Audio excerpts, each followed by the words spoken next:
আসলে সিরাজগঞ্জের মানুষ আজকে খুব আনন্দিত, উচ্ছ্বাসিত এবং সিরাজগঞ্জের ঈদের মতন আজকে মানুষের ভিতরে একটা আনন্দ উৎসব উপলব্ধি করা যাচ্ছে।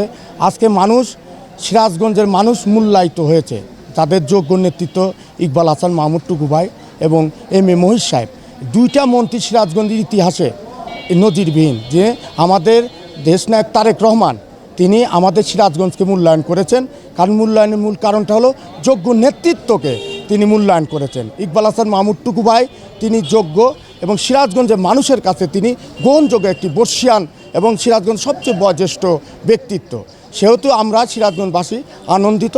আমরা দেশনায়ক তারেক রহমানকে, আমাদের বর্তমান প্রধানমন্ত্রী তারেক রহমানকে আমরা অন্তরস্থল থেকে তাকে শুভেচ্ছা জানাচ্ছি।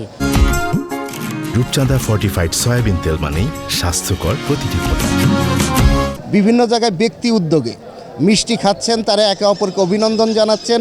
দীর্ঘদিন সিরাজগঞ্জে মন্ত্রী ছিলেন না, জনগণের মধ্যে যে উচ্ছ্বাস যে দুইটি মন্ত্রী পায় সিরাজগঞ্জের অভূতপূর্ব উন্নয়ন সাধিত হবে, এবং এই জন্য তারেক রহমানের কাছে জনসাধারণ সহ আমরা কৃতজ্ঞতা পোষণ করছি এবং সিরাজগঞ্জের অভূতপূর্ব উন্নয়ন হবে এই প্রত্যাশা রাখছি।